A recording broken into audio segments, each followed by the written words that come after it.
Fl-isem tal-Missier u tal-Iben u tal-Ispiritu Santu.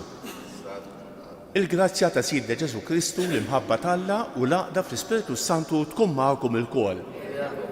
Inġbarna hawnhekk dalgħodu f'dan is-santwarju għażiż tal-Madonna ta' Pino biex niċċelebraw flimkien l-Ewkaristija mqassa. Qabel ma nieħdu sehem fil-quddiesa ejjew naħarfu ħtijietna u nitolbu maħfra tagħhom.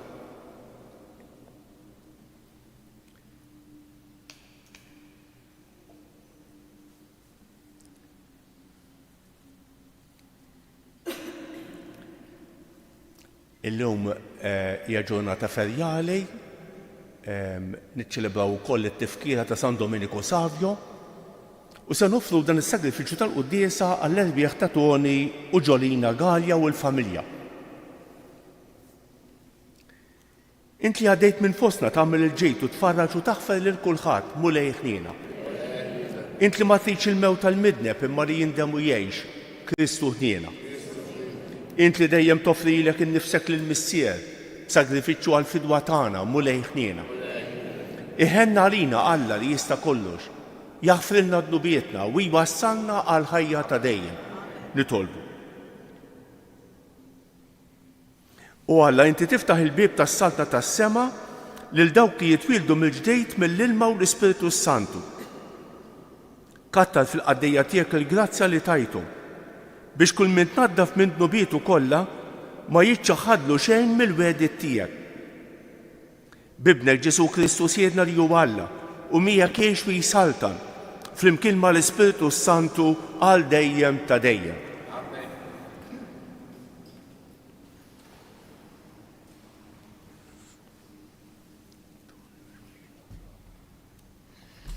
Qari mill-ktieb tal-Atti tal-Apostli. F'dak iż-żmien Stifna qal lill-poplu li xjuħ u lill-kittieba: Ja nies ta' ras jibsa, intom għalaqtu qalbkom u saddejtu bidnejkom u dejjem waqqaftulu lill-Ispiritu Santu. Kif għamlu missirijietkom qegħdin tagħmlu intom ukoll. Lil min mill-profeti ma ppersegwitawx missirijietkom u ma qatlu lil dawk li ħabbru minn qabel il-miġja ta' dak il-ġust li issa intom stessi tradejtuh u tiltuh. Intom li rċivejtu l-liġi minn idejn l-anġli u ma ħaristuwix. Meta semgħu dan, ħassew kliem jinfidhom qalbhom u bdew jażżu sninhom kontra Stifnu. Imma hu mibli bl-Ispirtu Santu u bajneħ fis-sema ra il-glorja ta' Alla u lil Ġesu qiegħed fuq il-lemin ta' Alla. U qal: Ara, qiegħed nara s-sema miftuħ u l-bin il-bniedem fil-lemin ta' Alla. U huma infexxew jgħidu kemm jifilħu u bisoddu bidnejhom. Imbagħad intefgħu fuq il-kol f'daqqa, kaxkruh il-barra mill-belt u qabdu jħaġruh. Ix-xhieda qiegħdu ħwejjiġhom f'riġlejn iż-żagħżugħ jismu Sawl. Lil Stifnu qabdu jħaġruh u għaw jitlob u jgħid, Mulej Ġesu, ilqa r-roħ tiegħi. Imbagħad niżel għar kubteħ u għajad bleħenoli, Mulej, toddolhomx dan id-dnub. U kif għalek miet. Sawl kien fema waħda magħhom fil-mewt li tawħ. Il-kelma tal-Mulej. San responsorjali ngħidu flimkien Alleluja, Alleluja, Alleluja. Kun blata tal-kenna lija, fortizza qawwija tas-salvazzjoni. Inti il-blata u bil-fortizza tiegħi. Fġeħ ismek mexxini u wassalni flimkien Alleluja, Alleluja, Alleluja. Fidejk jinnerħi ruħi, inti teħlisni Mulej Alla tas-sewwa, imma jien fil-Mulej nittama, nifraħ u nitenna għat-tieba tiegħek flimkien Alleluja. Uri id-dawb ta' wiċċek lil qaddej tiegħek, fit-tieba tiegħek eħlisni, bil-ħarsin tiegħek tkenninhom kontra tnassis tal-bnedmin flimkien Alleluja, Alleluja, Alleluja. Inqumu bil-wifqa.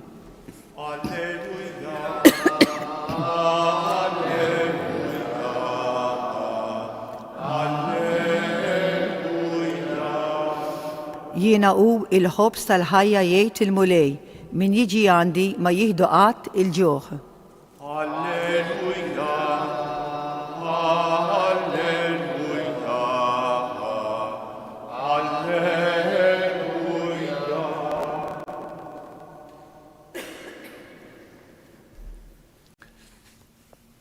Il-Mulej magħkom.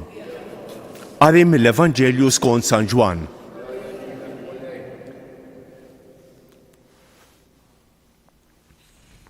F'dak iż-żmien in-nies staqsew lil Ġesu, x'sinjal se tagħmel biex aħna narawh u nemnuk? X'sejjer tagħmel? Missirijietna kielu l-manna fid-deżert bħalma hemm miktub, tom jieklu ħobs mis-sema. Weġibhom Ġesu, tassew ngħidilkom mhux Mosè tagħkom il-ħobs mis-sema, iżda missieri jagħtikom il-ħobs tassew mis-sema.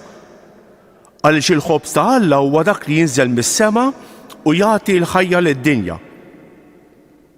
Qalulu huma, Sinjur, għatina dejjem minn dan il-ħobs. Weġibhom Ġesu, jiena hu l-ħobs tal-ħajja.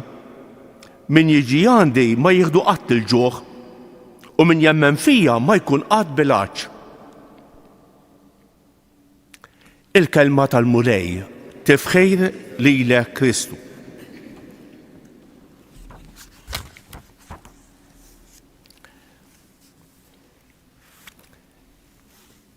Kemm hu sabiħ dan iż-żmien li qegħdin ngħixu bħalissa żmien tal-Għid, iż-żmien tal-esperjenzi tal-ħajja ta' Ġesu, iż-żmien tal-Ispirtu.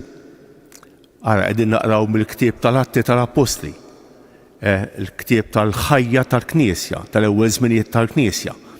Ngħidulu l-Atti tal-Apostli għaliex irrakkuntalna episodji minn diversi nies mill-Apostli. Bħalissa ħanaqraw illum se naqraw mill-Atti ta' Stiefnu wara. Aktar il-qudiem hemm l-Atti ta' Pietru. Imbagħad hemm l-Atti ta' Pawlu pereżempju. Għalhekk ngħidu l-Atti tal-Apostli.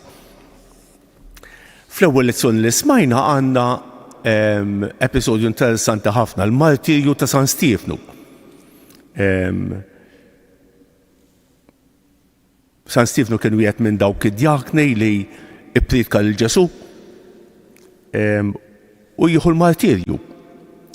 U San Luqa jaqgħod attent li jagħmel il-martirju ta' San Stiefnu f'paralleliżmu f'xebħ kbir mal-martirju ta' Ġesu, mal-passjoni ta' Ġesu. Bħal Ġesu, San Stiefnu jiġi akkużat inġustament, bħal Ġesu San Stiefnu jittieħed barra mill-belt, bħal Ġesu San Stiefnu jiġi akkużat,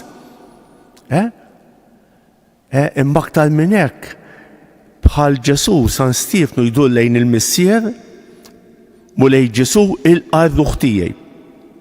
Imbagħad niżel għall-kubtejh u għajjar beħenoli Mulej tgħoddilhomx dan id-dnub. U kif qalek miet. Ara Stiefnu huwa xebħ ta' Ġesu. Bħal Ġesu Stifnu jdur lejn Alla, jirrekmanda ruħu, bħal Ġesu jaħfer lill-edewa tiegħu, il dawk li qegħdin jippersegwitawh, bħal Ġesu jagħti ruħu.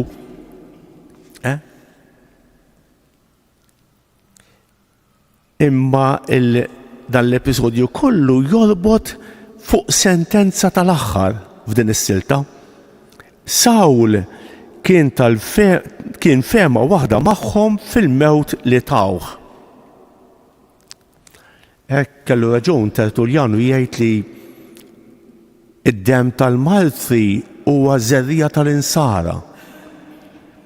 U Sant Wistin jgħid nafu lil San Pawl minħabba il-martirju ta' San Stifnu. Il-kobor ta' San Pawl hawnhekk għandna iż-żerrija, il-martirju ta' San Stifnu hija iż-żerrija tal-konverżjoni ta' San Pawl. Xinjara il-dan iż-żagħżugħ, il-Stifnu, jieħu l-martirju għal Ġesu b'dak il-kuraġġ u b'dik ir-rassenjazzjoni. Ara ftit. Żgur li San Pawl ħaseb ħafna fuq dan l-episodju, influenza ħafna. Il-Vanġelu tal-lum meħud mill-kapitlu 6 ta' San Ġwan, mela Ġesu għadu kif għamel il-miraklu ta' tkattir tal-ħobs u qed jgħin lil dawn in-nies jolew pass mill-ħobs materjali għal ħobs spiritwali. F'dal kapitlu 6 għandna lil Ġesu jikkumbatti ma' dawn il-lowt biex jgħinhom jintrefu ftit mill-ikel materjali. U jgħidulu llum fis-silta tal-lum jgħidulu ma senx ħatatina sinjal se tutina. Ara mis-sirjietna kellu l-manna fid-deżert. U Ġesu jikkoreġihom jgħidulhom le mhux ma se tagħkom il-ħobs il-manna fid-deżert, imma missieri. Il-missier tagħkom il-manna fid-deżert. U llum il-missier qed jagħtikom lili. Jien huwa l-ħobs tal-ħajja. Ara ftejt, Ġesu qed jgħinhom jinqatgħu mill-ikel materjali biex jaċċettaw lilu. F'dan l-episodju naraw ukoll li jisu xebħ mal-kapitlu 4 ta' San Ġwan, tiftakru tas-Sammaritana. Meta Ġesu jipprova jgħin il-dik il-mara Sammaritana biex tgħaddi mill-ilma materjali għall-ilma tal-fidi. Hekk qed jagħmel l-istess, mill-ikel materjali għall-ikel spiritwali, għall-aċċettazzjoni ta' Ġesu. Kif qed fil-bidu illum qegħdin niċċelebraw ukoll il-festa ta' San Domenico Savio. San Domenico Savio kien student ta' Don Bosco, 14 sena. U San Ġwan Bosco jagħmel eloġju fuqu, kien qed jistudja l-qassejs, beħsieb li jsir qassejs, u kellu ħafna virtujiet kbar. Dan San Domenico Savio kien l-ewwel qaddis żagħżugħ li ma kienx martri, 14 sena. Il-Papa Pio XII fl-1954 iddikjaraħ qaddis. Naturalment mejjun ukoll mill-kidbiet li kien għamel San Ġwan Bosco fuq dan iż-żagħżugħ twajjeb, dix-xipru tiegħu. Nitolbu l-San Domenico Savio biex iħares it-tfal u ż-żgħażagħ tagħna u jeħlishom minn tant perikli ta' żmienna.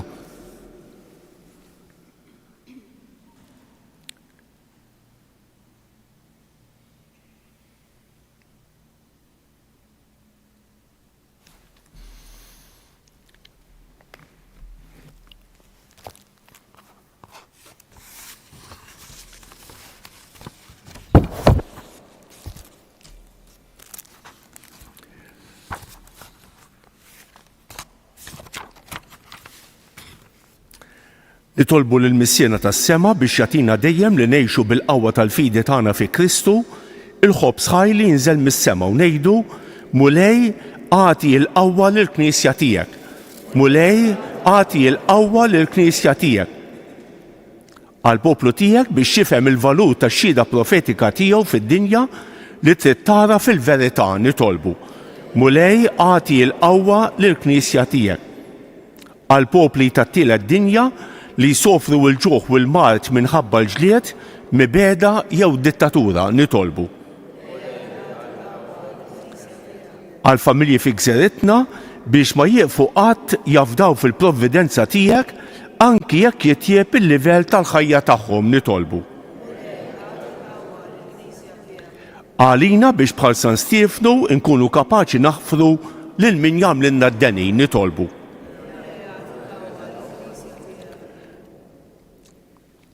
Nitolbu biex il-mulej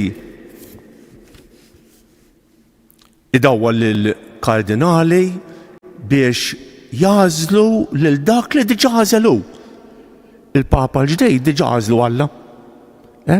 Kull ma għandna nagħmlu nitolbu l-Ispiritu Santu, nitolbu l-Ispiritu Santu jdawwal u jikkonvinċej lill-kardinali jażlu lil dak li għażel diġà hu. Nitolbu. Ismana? Nitolbu biex il-mulej jimla bil-barka tiegħu lill-Papa l-ġdejd, jorbtu dejjem aktar miegħu u jagħmel li s-servizz tiegħu ġejb frott kotran nitolbu. Nitolbu għalina l-koll ġejna din l-Ewkaristija tina li narfu naqraw is-sinjali ta' żminijietna fid-dawl tal-kelma talla nitolbu. Ismana? Nitolbu mulej għalina l-koll, nitolbu għal dawk kollha li se niltaqgħu magħhom illum, nitolbu għal dawk li qalulna biex nitolbu għalihom jew għednihom it-talb tagħna, speċjalment quddiem f'dan is-santwarju għażiż tal-Madonna ta' Pinu, nitolbu speċjalment għal morda, kemm dawk li jinsabu fl-isptarijiet, kif ukoll dawk li jinsabu fi djarhom, għal dawk li għaddejjin minn momenti diffiċli fil-ħajja biex ma jaqtgħux qalbhom imma jafdaw fik nitolbu. Nitolbuk mulej biex bl-interċessjoni ta' San Domenico Savio tbierek u tħares l-tfal u l-żgħażagħ tagħna nitolbu. Mulej Alla tagħna, għatina dejjem il-ħobbs tal-ħajja biex ma nbatux il-ġuħ u l-għaġġ tal-kelma ta' ibnek Ġesu il-Xoxt lis-Salvana u li jgħix fi saltan għal dejjem ta' dejjem.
Tolbu ħuti biex dan is-sagrifiċċju tiegħi u tagħkom ikun joġob l-Alla l-Missier li jista' kollox.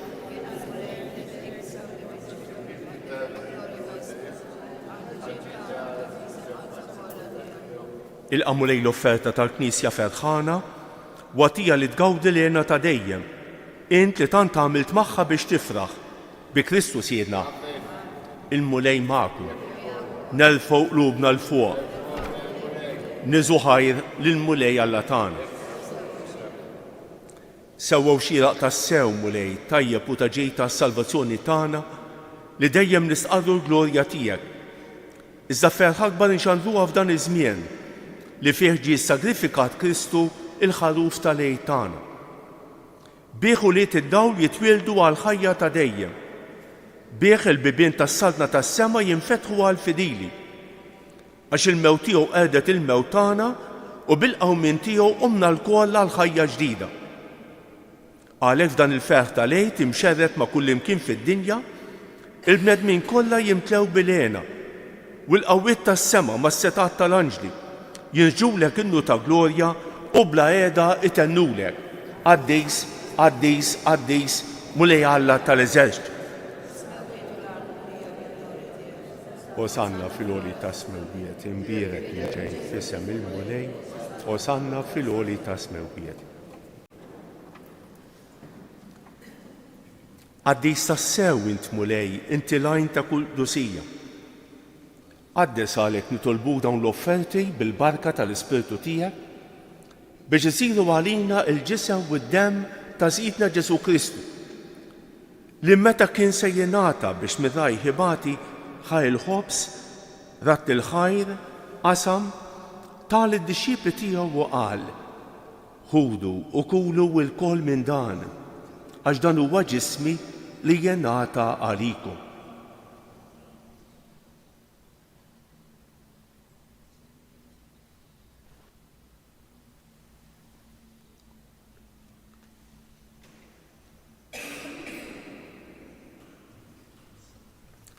Ekk ukoll wara li klaħaj il-kalċi reġa' ratt il-ħajr tal id-dixxipli tiegħu u qal: ħudu u xorbu minnu l-koll.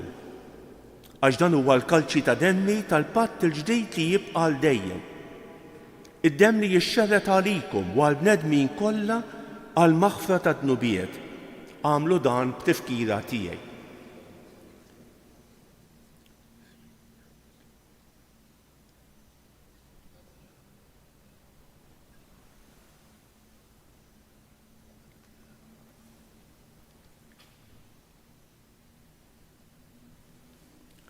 Dan hu l-misteru tal-fidi.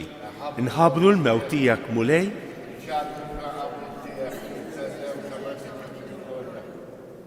għalhekk aħna nagħmlu dan b'tifkira tal-mewt u l-qawmien ta' Sidna Ġesu Kristu, nofrulek mulej il-ħobs tal-ħajja u l-kalċi tas-salvazzjoni. U rradulek ħajra xogħġbok tilqana hawn quddiemek biex naqduk. Miċ-ċikun tagħna nitolbu li l-Ispiritu Santu jaqgħadna f'ġisem wieħed lilna li nieħdu semm il-ġisem u d-dem ta' Kristu. Ftakar mulej fil-Knisja tiegħek imxerra mad-dinja kollha. Wettaqa' fl-imħabba flimkien mal-isqof tagħna Anton u mal-ministri tiegħek kollha. Ftakar fil-qaddejja tiegħek Toni u Ġolina u l-familjari Galja li jogħġbok issejħilhom għal għandek minn din id-dinja. Għamel li kif huma bil-magħmudija mietu f'ibnek u bħal ibnek, hekk ukoll f'ibnek u bħal ibnek jilxuxtaw għall-ħajja. Ftakar ukoll f'ħutna li raqdu bit-tama tal-qawmien, ftakar fil-mejtin kollha. Daħħalhom quddiemek fid-dawl tas-sebħ tiegħek. Ħenna lina l-kol nitolbu, għati lilna wkoll l-wirt tal-ħajja ta' dejjem. Flimkien mal-Verġni Mqazza u Malla Marija, ma' San Giuseppe, ma' San George Preka, ma' San Domenico Savio, ma' l-Apostli u l-Qaddisin kollha li jgħixu fil-ħbiberija tiegħek sa mill-bidu tad-dinja. Għamel li magħhom infaħruk u nsebħuk Ġesu Kristu ibnek. Bi Kristu, ma' Kristu u fi Kristu jingħata lilek Alla Missier li tista' kollox flimkien mal-Ispiritu Santu kull ġieħu glorja għal dejjem ta' dejjem. Ejjew nitolbu kif għallimna u ridna nagħmlu li ben Alla għas-salvazzjoni tagħna. Missjena li inti f'ismewiet, jitqaddes ismek, tiġi saltnatek, ikun li trid int kif fis-sema hekk fl-ard. Ħobżna ta' kuljum agħtina llum. Aħfrinna dnubietna bħalma nafru lil minu ħati għalina. La ddaħħalniex fit-tiġrib iżda ħlisna mid-deni. Eħlisna nitolbuk mulej minn kull deni. Għatina fit-tieba u ħnina tiegħek il-paċi fi żmienna biex nkunu ħielsa dejjem midnub u imħarsa minn kull inkwiet. Aħna u nistennew u nittamaw ilena u l-miġja tas-Salvatur tagħna Ġesu Kristu. Mulej Ġesu Kristu li qed lill-Apostli tiegħek inħallilkom isliem nagħtikom islem tiegħi. La tħarix lend nubietna, iżda ħares lejn il-fidi tal-Knisja tiegħek. Għatija isliem u l-għaqda li inti trid fija. Inti tgħix fis-Saltan għal dejjem ta' dejjem. Il-paċi tal-mulej tkun dejjem magħkom. Għatu il-paċi lil xulxejn.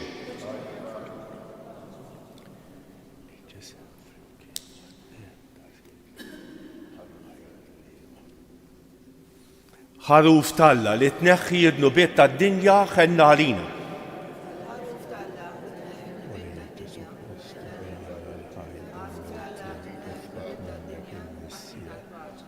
bil-ħidma tal-Ispiritu Santu taħil dan il-ġisem u t-tem għat-testija għahlisni meħtijiet kollha u minn kull ħażin. Żommni dejjem fidillejn il-mandamenti tiegħek. Tħallina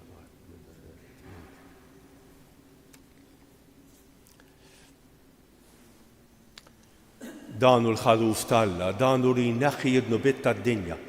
Ħejjin dawk li huma mistiedna għall-ikla tal-ħaruf. Mulej ma jistħoqlejx li tidħol taħt is-saqaf tiegħi iżda kelma waħda u ruħi tkun imfejqa. il-ġisem ta' Kristu jħaresni għal ħajja.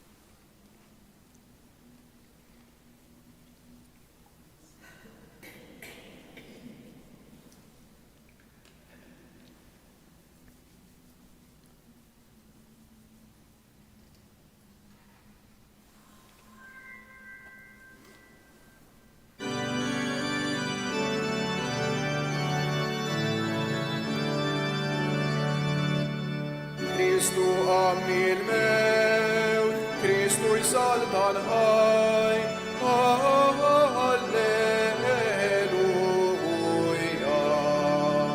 Kristu għammi l-mewt, Kristu jsalta l-ħaj, Alleluja. Il-Kristu tal-ħejja, jissid wis-sultan, bebi fuq il-mew, għawmitu setan, nannu għalenija, glorja u forija. Kristu għammi l-mew, Kristu jsaltan ħaj, Alleluja.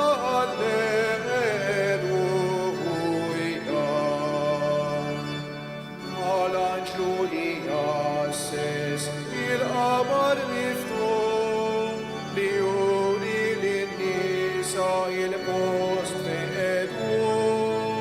Nannu għalenija, glorja u forija. Kristu għammi l-mew, Kristu jsalta l-ħaj,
Bħala ringrazzjament ta' wara qalbin ħanejt talba ċkejkna. Tistgħu tgħidu miegħi f'qalbkom. Mulej meta ġodarek niltaqgħu, infittxu l-wiċċek nisimgħu leħnek, tħallix li qalbna tibqa' bla mkebsa. Erġgħu nfuħ fuqna l-Ispiritu tiegħek bħalma għamil dakinhar fiċ-ċenaklu. U kompli kuljum nfuħ fuqna biex tenni u tfarraġ, tibni u tħodd, tfejjaq fil-fond, tur il-veru u s-sabiħ. Ħolqien ġdid terġa' minna bħal dakinhar tal-magħmudija tagħna. Fakkarna spiss biex ma nitilfux it-triq. Ħallina narfuk fil-qsim tal-ħobs, il-ħadd, fil-fqejr, fil-raj, fil-ġema. Meta l-ħażen tad-dinja jaħsel jitfina, erġa' sejħilna bil-ħlewwa waħfrilna. F'dinja mtaqla, korrotta, mudlama, xieda għamilna ta' mħabba u dawl. Ħallina bħall-anġli tal-qabal miftuħ, bħal ommok u n-nisa l-oħra, messaġġiera nkunu tal-qawmien. Nitolbu. Fit-tieba tiegħek mulej ħares lejn il-poplu tiegħek u bħalma għoġbok iġġeddu bil-misteri tal-ħajja ta' dejjem, għatiħu koll li jasal fil-qawmien mill-imwiet ġisem imsebbaħ bin-nuqqas ta' taħsir. Bi Kristu siedna. Qabel ma ngħidu l-3 Avamarijiet lill-Madonna ta' Pinu, ħanejt il-fjurett tal-lum bħalissa qegħdin fix-xahar ta' Mejju u għandna ftit fjuretti għal kuljum. Il-ħsieb tal-jum is-6 ta' Mejju. Ma jistax ikollna lil Ġesu mingħajr Marija u lanqas lil Marija mingħajr Ġesu. It-tnejn ikunu dejjem flimkien u bib qalbhom dejjem miftuħ għalina. Talba. Marija, Alla fdalek it-trobbija ta' ibnu u tiegħi. Tħallnix ninsejk u nwarbek. Il-fjurett tal-lum, illum għażel kwadru jew statwa li toġbok tal-Madonna b'Ġesu. Għal ssib stampa santa tal-Madonna b'Ġesu. It-tnejn flimkien. Ħanejdu dak it-3 Avamarijiet li talbet il-Madonna stess minn dan is-santwarju ejjew nofruhom skont l-intenzjonijiet tagħna. Sliem għalik Marija, bil-grazzja mimlija l-murej miegħek, imbierek inti fost in-nisa, imbierek il-frott tal-ġuf tiegħek Ġesu. Sliem għalik Marija, bil-grazzja mimlija l-murej miegħek, imbierek inti fost in-nisa, u imbierek il-frott tal-ġuf tiegħek Ġesu. Sliem għalik Marija, bil-grazzja mimlija l-murej miegħek, imbierek inti fost in-nisa, imbierek il-frott tal-ġuf tiegħek Ġesu. Madonna ta' Pinu, sultana tal-familja, ħarstek fuqna dejjem żomm. Il-mulej magħkom. Iberikkom Alla li jista' kollox, il-Missier u l-Iben u l-Ispiritu Santu. Morru fil-paċi ta' Kristu.